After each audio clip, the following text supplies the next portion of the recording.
I'm Nicole Matheson, and this is Unbreakable, the podcast exploring intimate relationships and what makes us thrive within them. There have been many times in my marriage when I've felt really disconnected and stuck. It really is the worst feeling and made me feel helpless and hopeless. But getting unstuck doesn't really work when you're coming at it from your desperation. It really takes some consciousness and intentionality.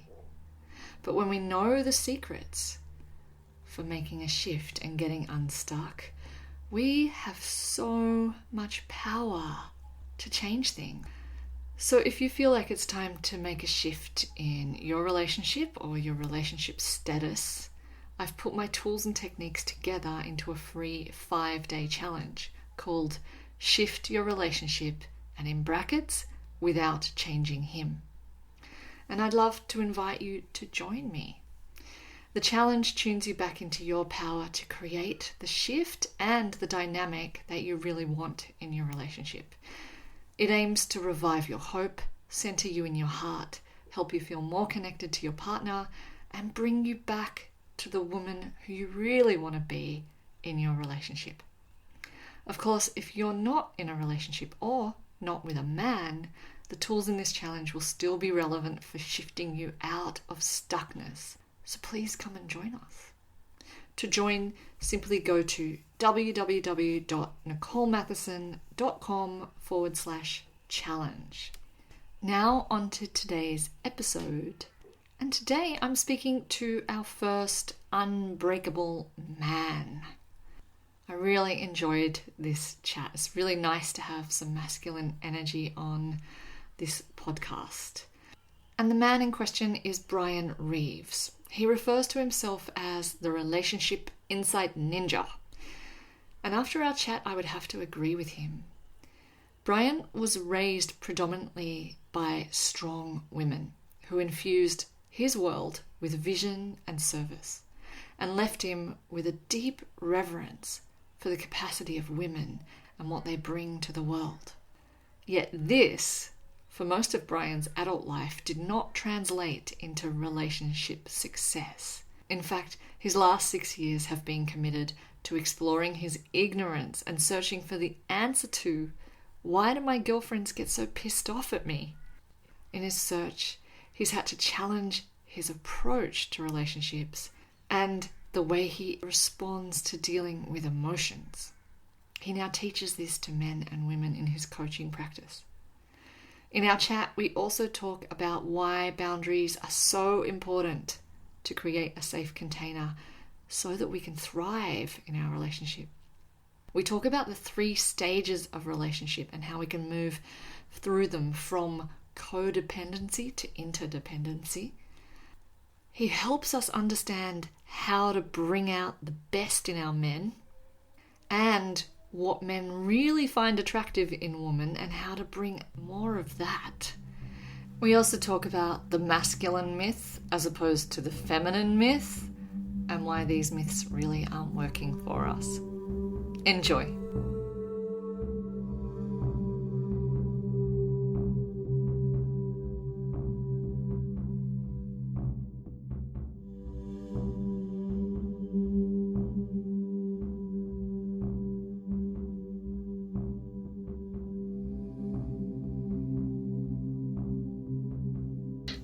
Again, I'd just like to say thank you for being the first man on the Unbreakable podcast. Wow.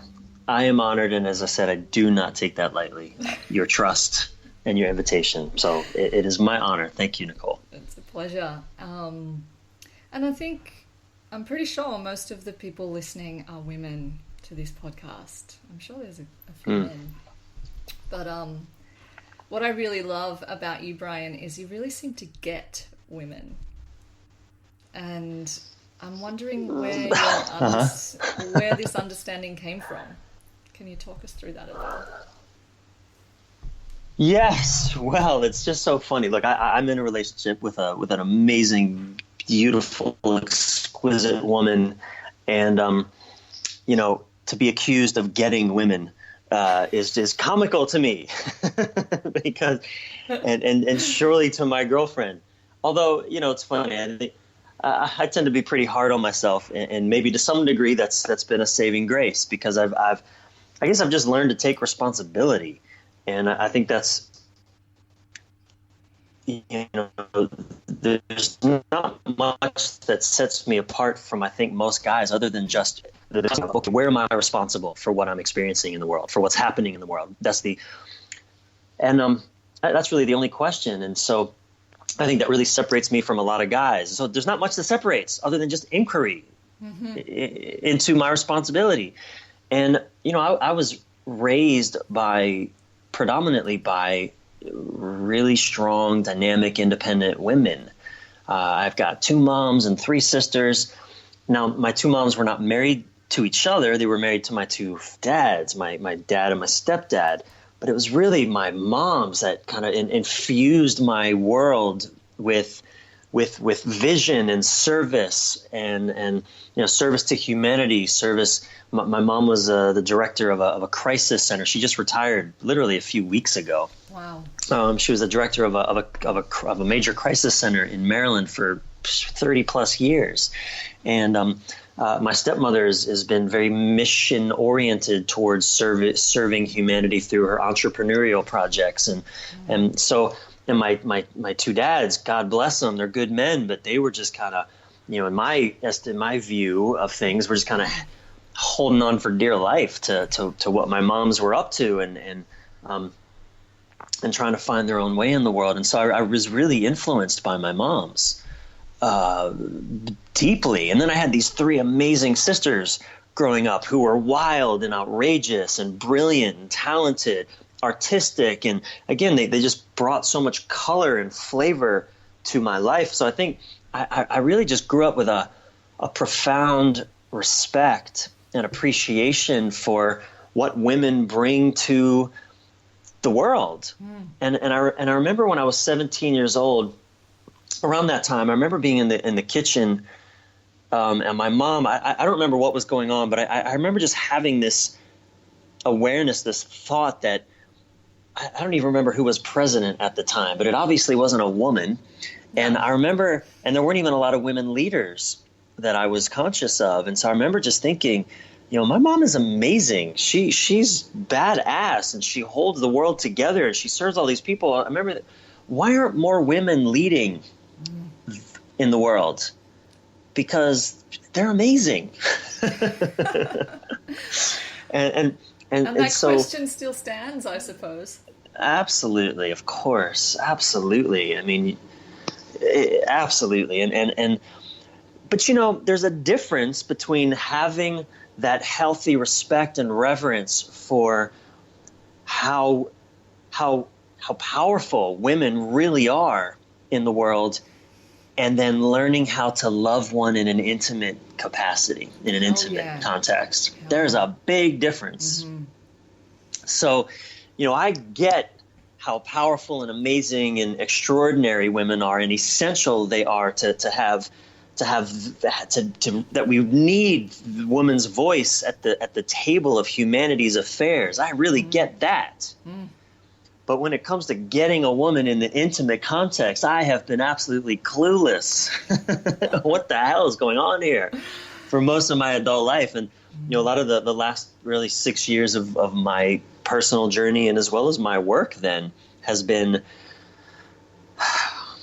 exploring my own, that ignorance that I've lived with for decades, and that and showing up in that ignorance, with that ignorance in my intimate relationships, and then wondering, why the hell are my girlfriends always so mad at me? What am I missing here? And just sort of diving into that inquiry has really shaped the work that I do now in serving couples, men and women, to navigate this intimate dance that we've it's like we've been trained to practice as adversaries, and what I'm realizing is we're we're partners in this. I love that. So so that's a long answer. That is a beautiful answer. The women that I serve are quite varied, of course. but they're kind of like me. I'm in a relationship, a long-term relationship, and I really want it to be alive. Like that is my front line. Is I want this to feel really beautiful, like flowing and alive and healthy and vibrant. So I'm just wondering what your inquiry has actually taught you about relationships and keeping them alive. Yeah. Oh, it's oh my goodness, what a great question. One of the biggest discoveries I've made for myself was really discovering that there's this dance in intimacy, this dance of opposites. You could call it yin, yang. You could call it Shiva, Shakti. You could call it masculine, feminine. The reason that's been so profound for me is because what I discovered was that predominantly we have collectively, and I personally have been taught in kind of what I'll call the masculine mode of relating, which is almost the opposite of what you just said you want to experience in relationship. There's lots of flow and richness and and depth, and it's like, no, I've been taught that all that is actually the enemy. All of that richness and depth and emotion and feeling and all of that. Like, wait, no, that shouldn't. Only the good stuff anyway is what should be happening. And by good stuff, I mean, nothing should change. Everything should just be easy. There should be no upset emotions ever. Even the ecstatic ones are, even those, we can't let those go on. Yeah, that's too much. I mean, we got work to do. At some point we got to get back to being productive, getting somewhere. Shut it down. Exactly. And so I think that the most profound discovery for me and that I just saw, wow, being ignorant of this cost me and my partners, my girlfriend, so much in the past was the complete dismissal of the feminine aspect of relating, which is that love flow between two people and what that even means, what that actually looks like. And that's with my girlfriend, that means all the feelings are welcome, all of them. And again, that goes counter to my programming. Completely counter to my programming. Does it scare the shit out of you still, or regularly? Yes. Absolutely. Totally. Of course. Yes, it does. It's there. I mean, there's a number of things at play there. For example, as a man, I especially growing up around women, I was taught never hurt a woman. And so if my girlfriend is upset and it seems to be related to something I did or she thinks I did, well, that right there, which is usually why it seems she's upset. Yeah. That violates prime directive number 1, don't hurt a woman. So, learning how to not actually how to kind of not take that personal and not make it about me, and that actually it isn't that I hurt a woman and it's a mark on my character, but just rather, no, emotions happen, upset happens. And this is where a lot of my own spiritual practice comes into play, is learning how to again take responsibility for my own stuff. Yeah.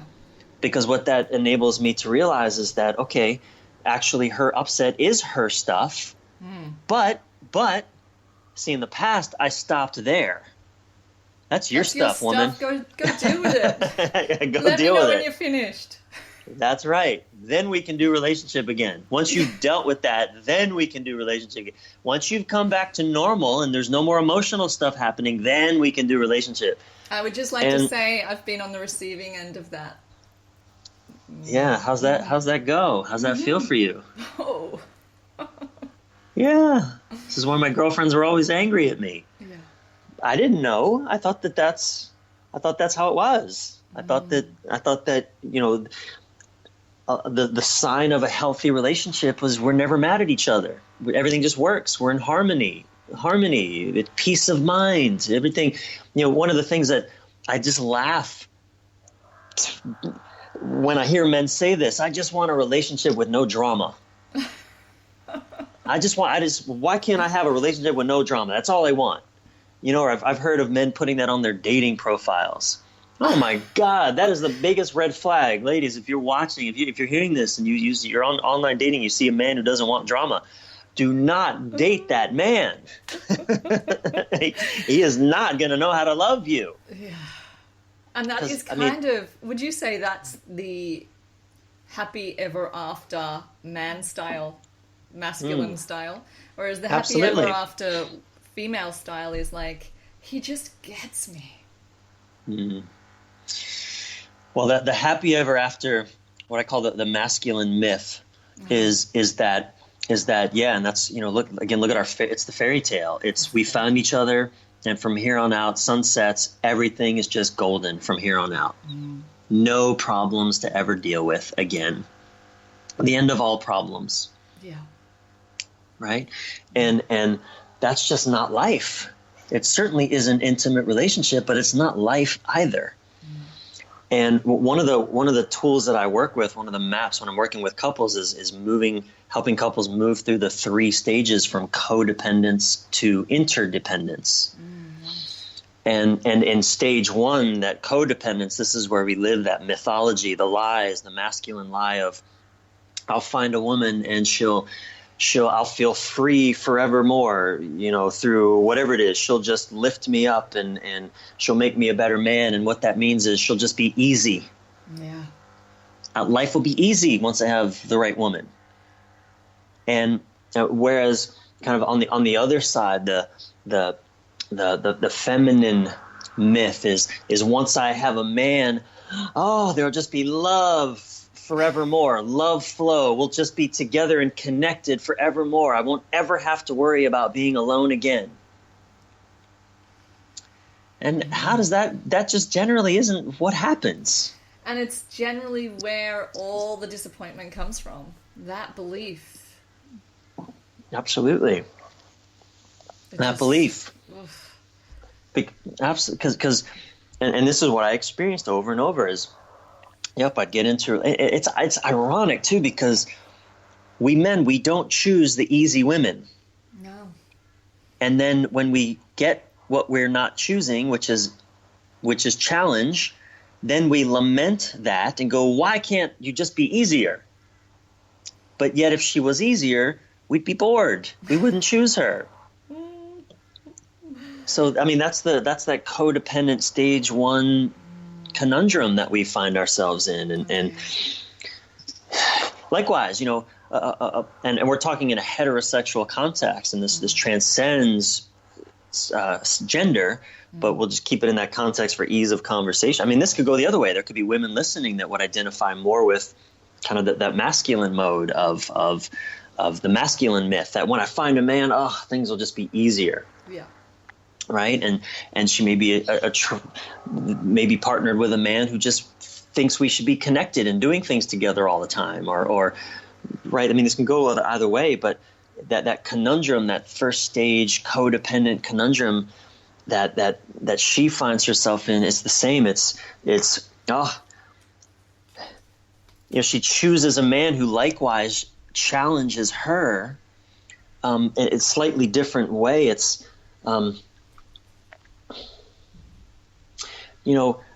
a woman can't respect a man who just does everything she wants him to do.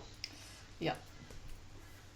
And yet when you get a man who doesn't do everything you want him to do, you get upset. Why aren't you doing what I want you to do?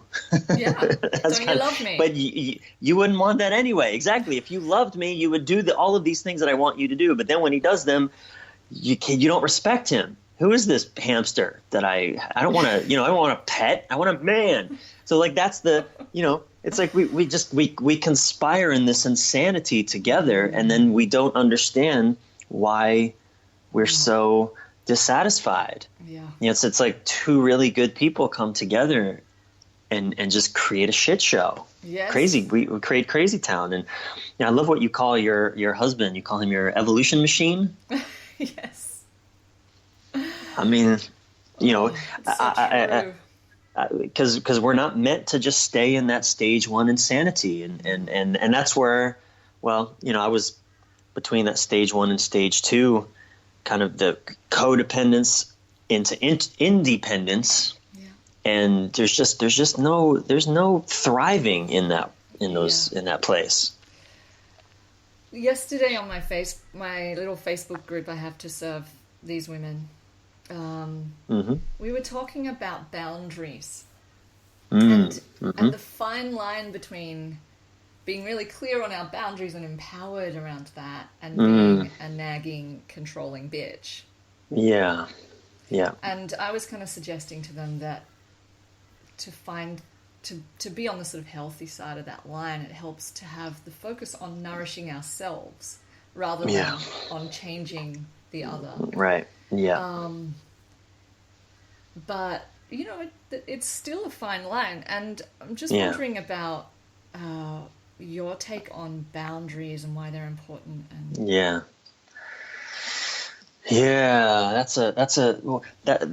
boundaries is really a stage two conversation. It's really, when we're in stage one in codependence, there are no boundaries. No boundaries. Yeah.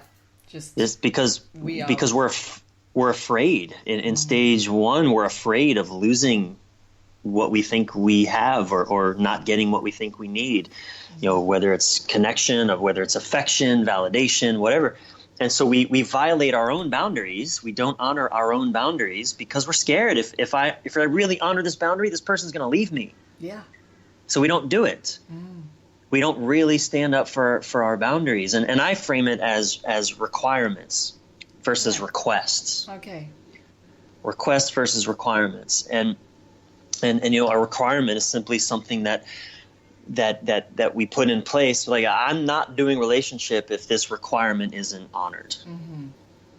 And where most relationships kind of go off the rails is we confuse requests and requirements. We treat requirements like requests and requests like requirements. And it's just so confusing. Nobody knows what's real and what's true.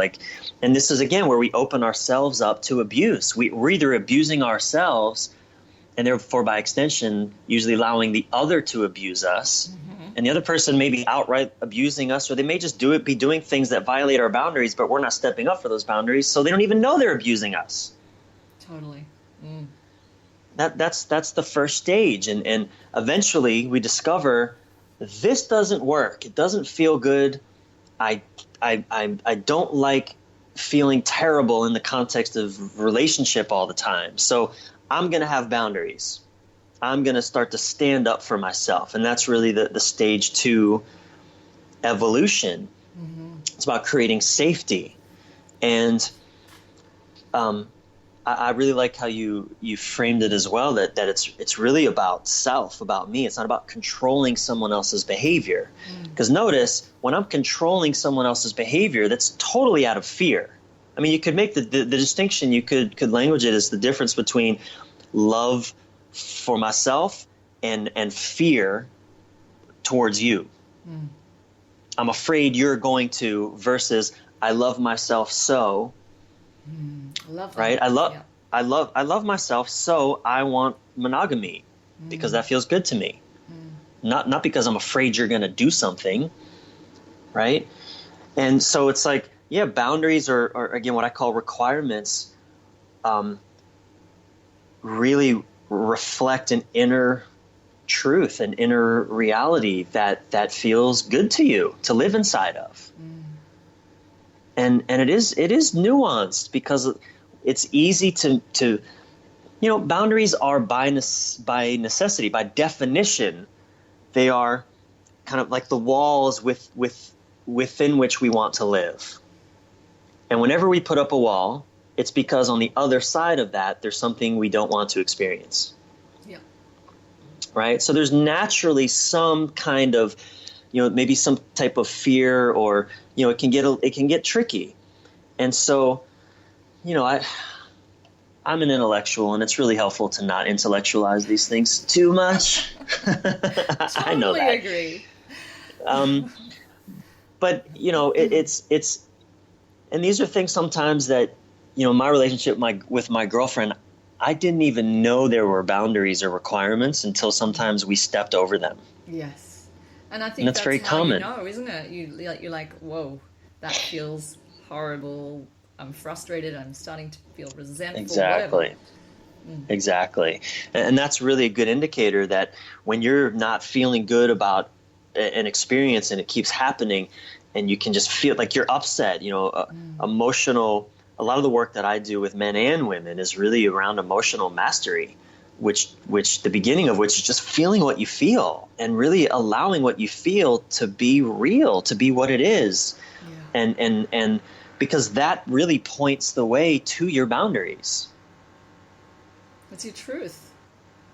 It's your truth, absolutely. And you don't need to have anyone's permission for your own boundaries, right? You don't need anyone's permission to want what you want, to create the world within which you feel good and nourished and alive and healthy and vibrant. And sometimes, people will have boundaries to support healing. I mean, when we have a cut or a wound, we put a bandage over it. We put a boundary on it so that the elements outside won't come in, so that it can heal. And that's, in relationships, sometimes we'll have boundaries for a time to support healing. That maybe after a year or months or who knows how long, but we don't need that boundary anymore. Yeah. So, and I think they change, don't they? They're constantly absolutely in flux and change. You need to be on that intuitive pulse to sort of work them out. Absolutely. And I think really the main distinction is, if you're going to have a boundary, if you're going to have a requirement, just be clear that a requirement is a reflection of this is what I claim for myself. And it's okay if the person you're with or want to be with doesn't want to meet you there. It really, like, learning to let that be okay, and therefore willing to not be in the relationship. That's what a requirement means. And that distinction of really allowing your partner the freedom to meet you there or not. I mean, it takes courage, but it takes independence. It really takes being strong in yourself and confident in yourself and connected to yourself enough to let anyone go who refuses or demonstrates over and over and over that they are not willing or desiring to even learn how to meet you in this dance. Absolutely. I think that risk is a requirement of a boundary, really, if it's a real boundary. Absolutely. And I actually think boundaries make us sexy, because isn't that attractive when someone says no? Well, well, that it's funny. I mean, that's the conundrum in that stage one. I totally agree with you, and my girlfriend loves it when I'm boundaried.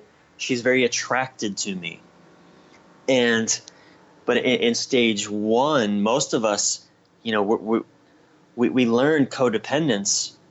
All of us do from childhood. We're born as babies, and we literally can't take care of ourselves. We need love and affection. We need some caretaker to take care of us, or we'll physically die.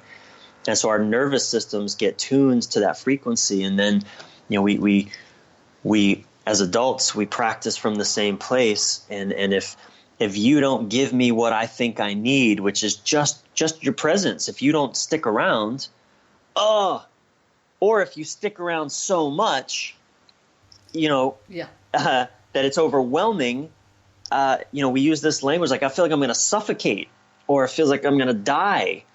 And that's codependence. And we're all tuned to that frequency from a young age. And so we saddle each other with all these burdens and responsibilities and obligations, or we saddle ourselves.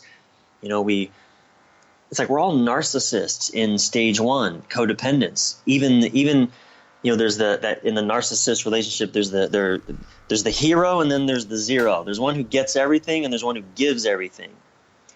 But both of those are really just on the spectrum of that whole spectrum is narcissistic, because the person who's the zero, the only reason they're the zero is because it's out of fear that if I don't give everything, this person's going to leave me. Or if I don't do it right, or if I really own what I want, then this person won't love me. So it comes back to, again, the fear of abandonment, or the fear of almost like, it really is like a fear of dying if we don't get what we want or think we need. So boundaries. Can you clarify stage 2 and 3? So stage 2 is independence, right. Is really gaining in our independence, and this is where getting out of stage 1 is a lot of it's a lot of kind of self-love, learning to really fully embrace yourself, and a lot of that takes so when I'm working with clients, a lot of times what that looks like, and it's been my work too with my own coaches and therapists, all that is confronting a lot of the limiting beliefs, a lot of the fear that keeps me needing my partner to be a certain way so that I can feel good about myself or feel safe, right? Because that's just hopeless. We're all constantly going to say things, do things, not say things, not do things that that hurt each other. Absolutely, yeah. Right? And so stage 2 is really about getting independence, really discovering that, I am complete and whole already. You don't actually complete me. I'm already complete. And because once we can really stand in our fullness and our wholeness and really own our brilliance, own all of us, including all our emotions, all our feelings, all our wounds, like all of it, the messiness of just being human, from that place now, because if I can, when I can own it in me, I can appreciate it in you. And now from that place, now stage 3, interdependence, now we get to really dance. But we're dancing from a place of self-acceptance. And again, self-acceptance and therefore other acceptance. When I can accept my own messiness, it's so much easier for me to accept my girlfriend's messiness. Totally. If I'm going to reject, if I can't be with my own messiness, if I'm abusing myself to be perfect, I am sure as hell going to abuse you to be perfect. Right? So stage 3 is the dropping of all of that and just really learning how to enjoy my messiness, your messiness, like my crazy and your crazy, and then just navigating in that and even stage 3 interdependence is learning how to offer the gifts of my heart, the gifts of my truth to my partner, and I mean, that could just mean opening the door for her everywhere we go. It could mean holding her when she cries and letting her cry and not telling her to stop crying because I don't understand why you're crying, and which is about my discomfort, right? That's the stage 1. Stop crying because I don't know why there's no reason to cry. That's my stage 1 at play, right? And that's terrible, right? Stage 2 would be, I don't know why you're crying, but it's okay. But please, figure it out. And when you've got it figured out, then come back and we'll talk about it. Right? That's kind of the stage 2. Stage 3 is just, oh baby, let those tears flow. I'm right here with you. It's okay. It's okay. Yeah. It's okay. I feel you. Just giving the gift of my presence and knowing it's not even if she says it's about me, which I regularly do things that trigger my girlfriend's stuff, her wounds, her pain, her fears, her all that stage one stuff, and likewise her back to me. But as we learn in stage two to not take it personal, it's not about me. Her upset, yeah, okay, maybe I did something that was I just didn't even know. Usually it's I didn't even know this was going to upset her, or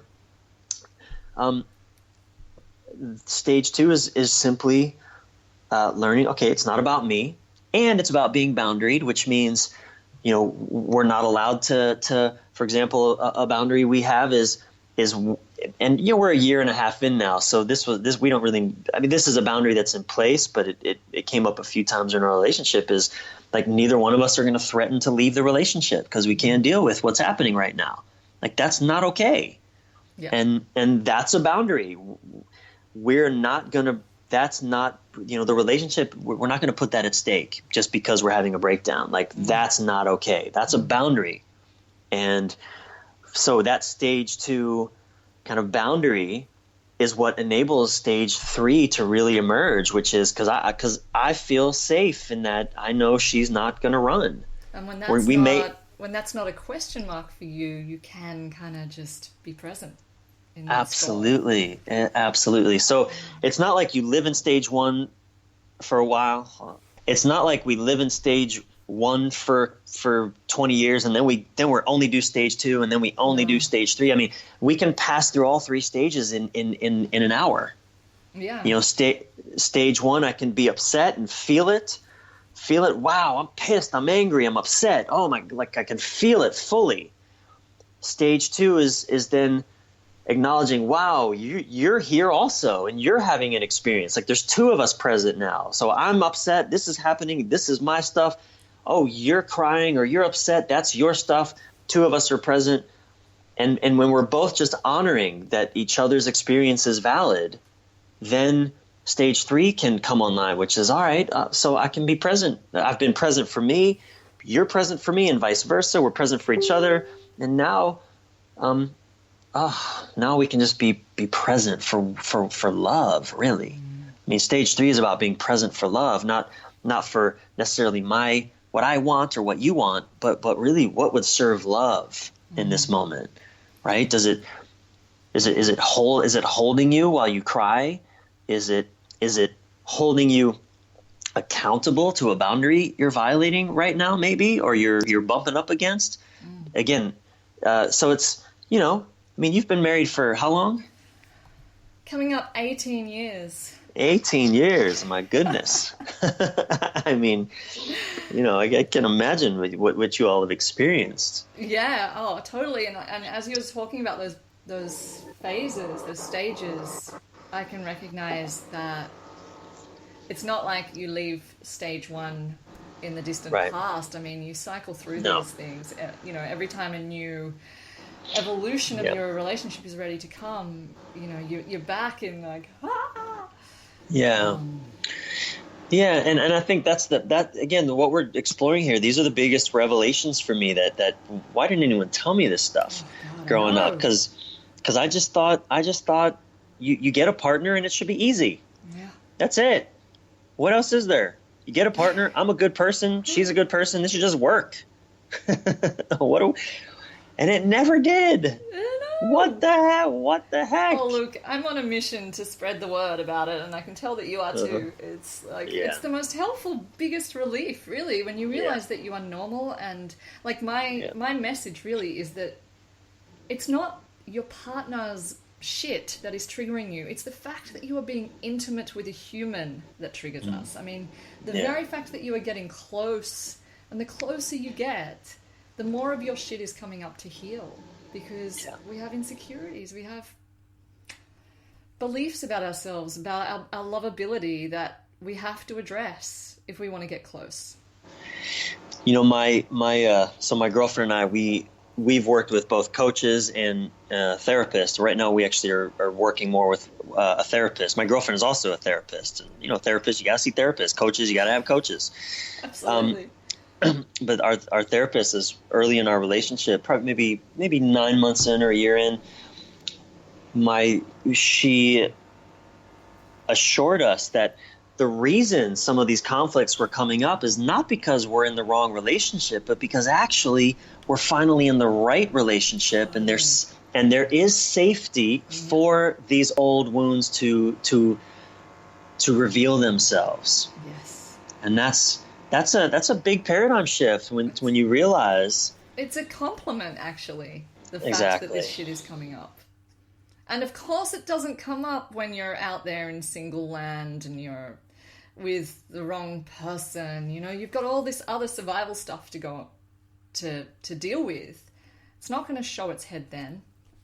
You know, because that was definitely a quandary I had. I was like, oh my God, what's this saying? You know, 15 years in or something for this to come up. Right. I must be with the wrong person. Yeah, it should be easier than this. That's right. Or he should be showing up differently. Why isn't he doing this? He must be the wrong guy. Yeah, totally. I just haven't realized it until now. Right. I have in this Facebook group, I recently asked my women, what is it that brings out their bitch? And this is actually a book I'm writing at the moment, so I'm kind of like scoping people out about it. And interestingly, all the answers that came back really seemed to be about he's not paying me attention, or he's not listening, or he's not focused, or you know, and it reminded me of this little Facebook video you did that was about male checkout syndrome. Yes, yeah. And yeah. I'm just wondering if you have any tips for us on how to get our men present, because that's what we really, really want. Yeah. So this is where the 3 stages is a really good model to work with, because if you're in your neediness, if you need him to be present because you need him to be because you don't feel good if he's not present, and that's why, then what happens is when you communicate from that place, you're communicating from fear or from disconnection with yourself, expecting him to be the source of your connection. And in that place, you're just going to elicit his own resistance, his neediness, because his neediness is, I need you to be easier. That's his neediness. Leave me alone. And leave me alone. I got enough problems to solve. I don't need the impossible problem of you to also have to figure out. And so that's your neediness is going to elicit his neediness, and they're complementary in ways that will drive you both batshit crazy. Ain't that the truth? That's right. So that's a losing proposition. You can't get him to do anything if you need him to do something. And I would just like to say, I can verify that 1,000-fold. It doesn't work. It doesn't. I feel it in my own body. I mean, there's a big difference when my girlfriend communicates from that place of neediness, because she needs something. So anyway, that's... Which is really when we're not taking responsibility for this need in ourselves. That's right, that's stage 2. Stage 2 is developing the capacity to give yourself what you need, to take care of what you need. Whatever that is, it's really to connect with yourself. Learn to connect with yourself. Learn to really know how to take care of yourself. And I don't just mean financially. I don't mean make your own money and get your own, have your own home. I'm not talking about that. I mean moment by moment by moment. Know how to do the things that are nurturing to you, that light you up, that don't require his presence. Because in the end, that's what attracts him, is you lit up, not you pissed off and needy. Not to say there's not a place for your anger. There's absolutely a place for your anger, and your anger is surely justified. But it's learning how to offer your anger versus demand from your anger. Your anger as an offering becomes an invitation to him, rather than your anger because you're needy, which just becomes a demand, which is it burdens him. And most men don't have the skill to know what the hell's going on here. Most men are just responding from their own stage one neediness when you are communicating from stage one neediness. Yeah. So, yeah, learning how to really take care of yourself. And that's something that my girlfriend does really, really well. She really knows how to take care of herself. And from that place, then, every day she's able to show up fully for our relationship. And I mean, no one does anything perfectly. I mean, she gets off her own path sometimes, just as I do mine. But, she knows how to find her way back by doing the things that feel really good to her regularly. And from that place, then, when there is an upset or when I'm checked out, which it happens, I'm a writer. I'm in my head a lot, whether it's doing videos or writing or creating or just working and, or whatever, managing a business. I definitely leave my body. It happens regularly. I'm also a military veteran. I was trained by the government. Millions of dollars were spent training me not to feel. So, so it happens sometimes where I'll go to that place where she can tell I'm checked out. And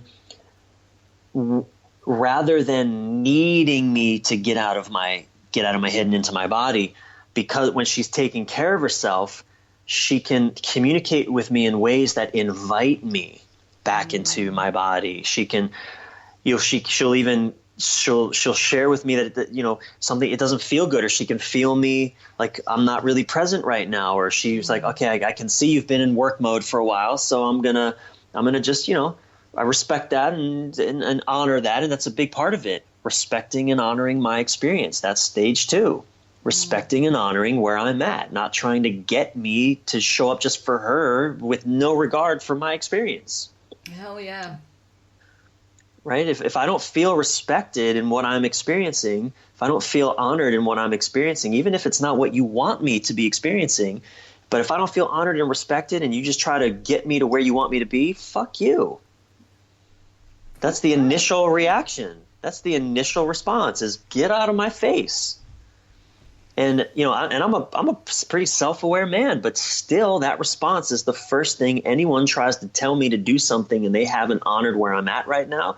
The initial response I've got to work through is get the hell out of my face. Yeah. Don't tell me what to do.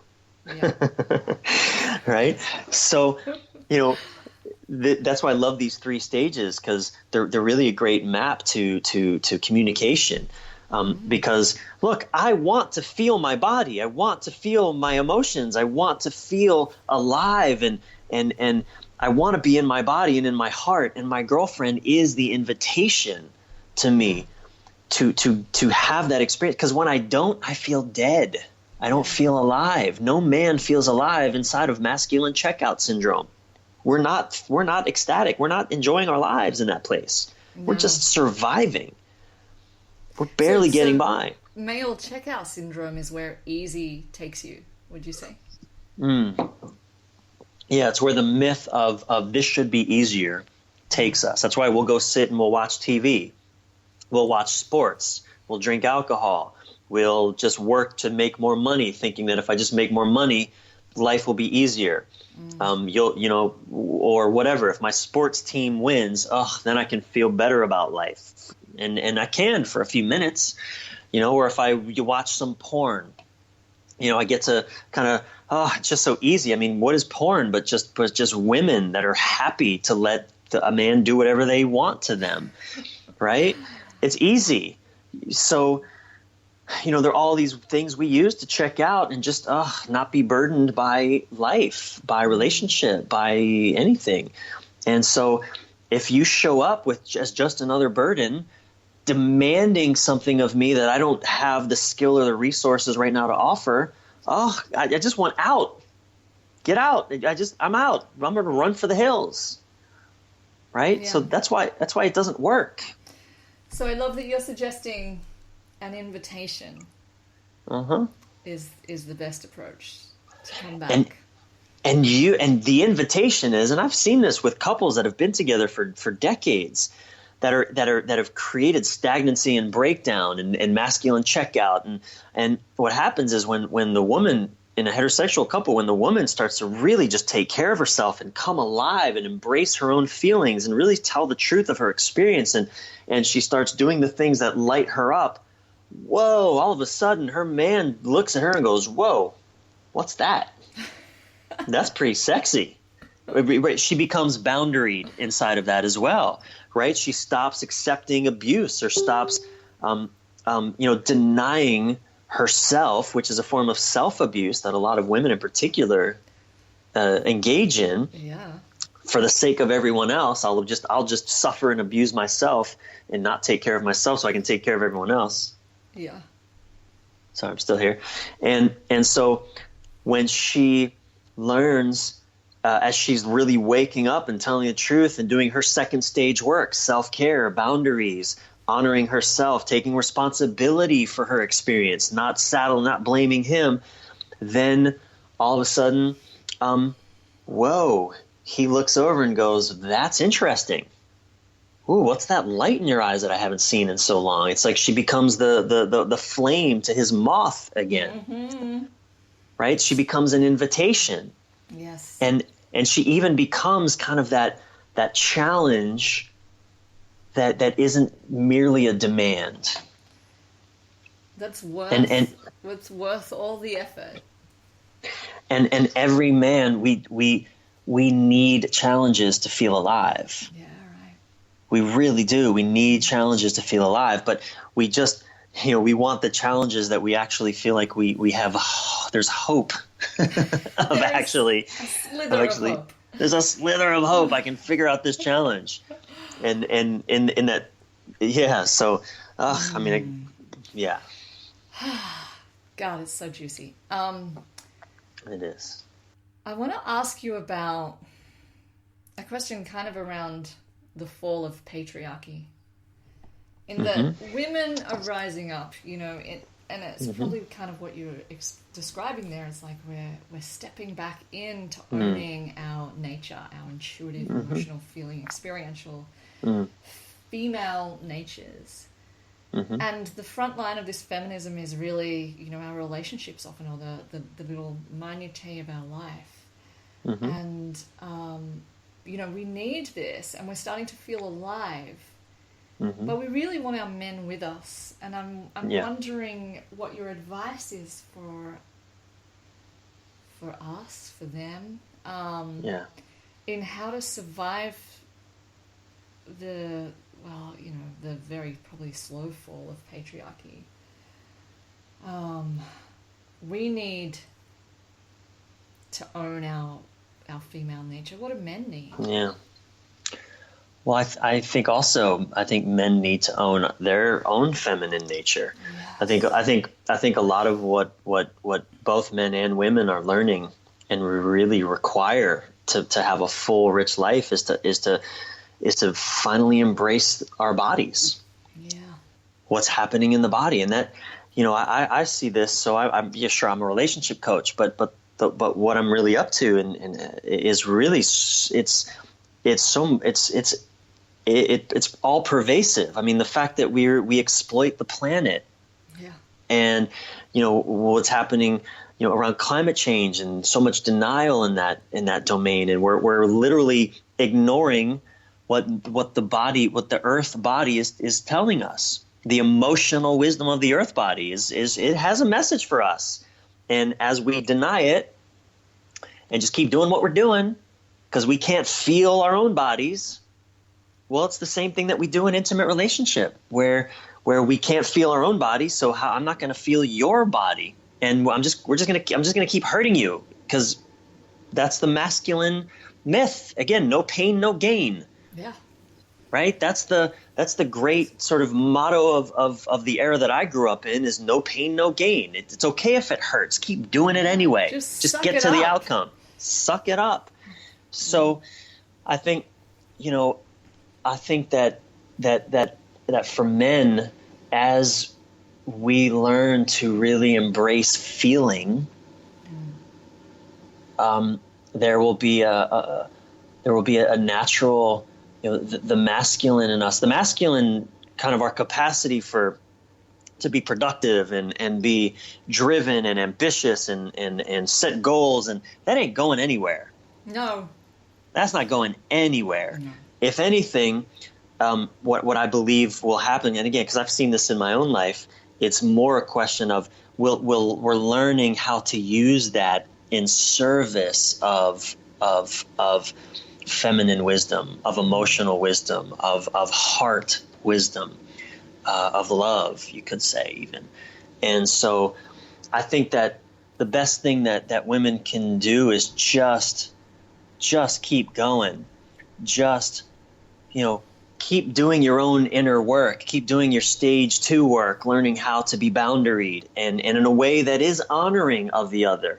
The initial wave of feminism was kind of a big fuck you to men, as it had to be, though, as it always is. Whenever I'm working with couples, helping them get out of stage 1. In stage 1, there's a lot of abuse, oppressiveness, manipulation, this power struggle. It's all of that. And what happens is we come to a point, usually one partner says, "This sucks. I'm not doing this anymore. Fuck you. I'm gonna do me, and I'm not going back." I remember I was militant when I got out of a relationship that was so codependent. I was so militant. My motto, and I didn't even have any concept for these stages, but my motto was, I am not responsible for your happiness, and I won't make you responsible for mine either, but don't make me responsible for yours. And there was like a big fuck you inside of that. Now, over the years, as I've matured in that and softened my upset, around, and softened my own pain and done my own work to learn how, I did that to me. Oh, I wasn't honoring my own boundaries. Oh my gosh, that's why you were treating me this way, woman of the past, because I was treating myself that way. Then I got to realize, okay, I don't have to be militant about this anymore. This is just the way of things. Right? It's just the way. And now if I've learned to honor my own boundaries, I naturally create relationships with women and men for that matter, who also honor my boundaries. Because if they don't, we don't get past step 1. No. The relationship doesn't go anywhere. Yeah. Because I don't show up for it again. Yeah. And so I think, just women doing that work, doing your inner growth work, learning your stage 2 work, how to take responsibility for your experience and be boundaried, and really be you fully, exquisitely, without apology, all of you. The world can't help but meet you there. And men, we're not dummies. We're not as idiots as we're portrayed to be. And sometimes I'm pretty sure I am. But we'll catch on. We do want to know how to love you. We really, really do. We're very sensitive creatures. If anything, we've covered up our sensitive heart, our sensitivity with that harsh exterior, because we're terrified that if we really let you in, if we really let anyone in, you're going to see just how vulnerable and scared and confused we actually are.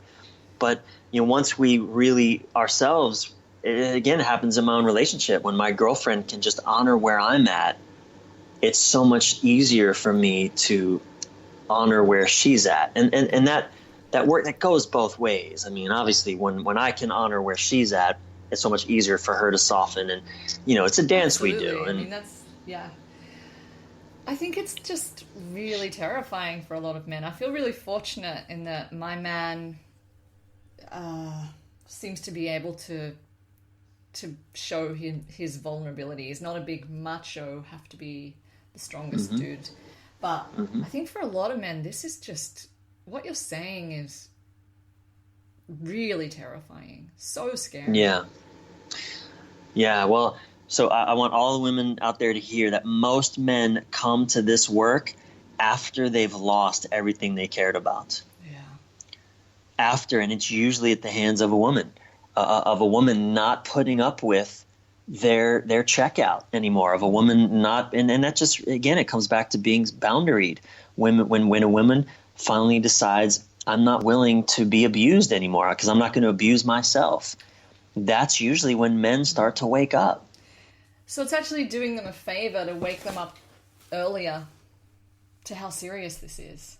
Well, absolutely. In our masculine, there's a reason that war is a masculine pursuit, and mostly men do war because we can be uncomfortable indefinitely. We can override discomfort just for the sake of outcome. Keeping the family together, keeping the relationship together, even if it's terrible. One woman I worked with was telling me how at her church, she was in a relationship that she just loathed, married, kids, and the priest at the church was telling her, it doesn't matter if it doesn't feel good. Stay in the relationship because that's what God wants, or that's what, the family. And she wanted to stab the priest. And her husband, though, was really thrilled to hear what the priest was saying, even though their relationship is just completely lifeless. Oh. The husband, he's okay with that. That works for him because actually it's easy when there's not a lot of life going on. And that's how you lived your life, and then you died. And then you died, exactly. And so, absolutely, the best thing that you can do ever for your partner, for a man, for humanity, is be the invitation to show up. And that really is just do your work such that you live in your fullness, you're courageous in your own expression, and joyed and lit up and excited to have the life that you have. And you will just naturally attract the curiosity of men who want to know how to love like that, how to be in the presence of that. I mean, you become the invitation, and it's a courageous path because a lot of people don't understand what's going on, and a lot of you may be criticized, and it is not a path for the timid. But no woman listening to this is a timid heart. I am certain of that. Oh, you just gave me full body tingles. Oh, I just love that. And I would just like to say I am the living, breathing result of that. I feel like what you're describing is what I have done in my marriage. It really is. And my man is he's interested. He would have to be. Otherwise he couldn't hang. That's right. Yeah, because we're growing and evolving at a rapid rate here. But I just have one final question because I know I've taken time up. This podcast is called Unbreakable, and I'm really fascinated to hear people's versions of the part of them that is unbreakable. What is it in you? I think the unbreakable part of me is it's that spirit. It's that spirit in me that knows no matter whatever happens, it's all happening for my greater good and for the greater good of all. Yeah. So it's that knowing. It's the spirit that knows that. Absolutely. It's the knowing. And in fact, my girlfriend and I, we actually broke up 6 months into our relationship. We were apart for 3 weeks. She ended the relationship at that time. And it was absolutely devastating to me. And yet it was exactly, as I went through that experience, that unbreakable part of me, one of my friends called me a silver lining guru. Because even in the midst of that devastating heartache, I found all the gifts that this breakup was giving to me. And just being able to find all the gifts in the breakup, I believe created the foundation for us to get back together just a few weeks later. Because I didn't... So that aspect of me, just there's nothing that can happen that doesn't in some way serve my evolution. And when you know that, life becomes so much easier, right? Because it's really only in those moments when everything's shit that we need to know that. That's right. Come what may, I get to experience what it's like. It becomes a genuine choose your own adventure novel. It totally does. It really does. It's an adventure. Yeah. I love it. Absolutely love it. And really, you've just put into words the whole reason for this podcast. It's like, you don't have to fear it. Don't have to fear it. Yeah. Oh, it's been such a pleasure, Bryan. I would love you to share with the listeners where people can find you and what you're up to. Thank you. My website, Bryan, I spell it with a Y, Bryan Reeves, REEVES.com, is that's where all my blogs and a lot of my videos and my online program, Love, Sex, Relationship Magic, and I have a dating diet that you can do there. It's all kinds of fun stuff there. But also I'm really active on my Facebook page at Bryan Reeves Official. Every day, starting conversations about these topics and exploring all of this. And but just bryanreeves.com is really the one stop. You can even get to my Facebook page through there. But yeah, I've been really enjoying, like I said, binge watching your videos. They're great. Thank you. Well, that's good. That encourages me to do more. Actually, my girlfriend and I are going to Ireland for 5 weeks next week. Woo! And I'm looking forward to doing some videos with her as well, and some live videos. And yeah, she is the woman who has come to teach me how to live everything I know. Wow. Yeah. Yeah. What a beautiful thing to say about your partner. Yeah. Yeah. She's amazing. And she's profoundly boundaried. She is very boundaried. So sexy. It works. It's important. If she wasn't, our relationship wouldn't work. It just wouldn't. It would be abusive, not in a way that I would abuse her, but in a way that she wouldn't honor herself. Yeah. And I don't know how to honor her until she tells me. Exactly. Usually you're not a mind reader. I'm not a mind reader. And again, I can put up with things, that I can deal with things. I have a different sensitivities, and I don't even know. I don't realize I crossed a boundary until she tells me. Yeah. So yes. It works. It works. And I would just like to add to that my relationship with my husband 21 years ago, it started with a really frickin' strong boundary because he stood me up on our first date, and I was just like, that dude, you do not treat me like this. Wow, good for you. So it was really like the first relationship ever. I mean, I was only 23, but where I had actually not just put up with any old shit and had a really big, strong boundary, and he was just like, okay, right, I gotta treat this girl right. Okay, got it. Yeah. Wow, I'm going to have to show up. I got a live one here. I'm going to have to show up for this experience. All right. Okay. Absolutely. Yeah. Thank you so much. Thank you, Nicole. Again, thank you for inviting me on. I'm honored to be the first man, and thank you so much. Thank you so much for listening. How good was that? If you enjoyed this episode, I would be so grateful to you if you could take a moment and leave a review and rating over at iTunes. You can find the link to go directly to my iTunes page and all the show notes for this episode at NicoleMatheson.com/podcast18.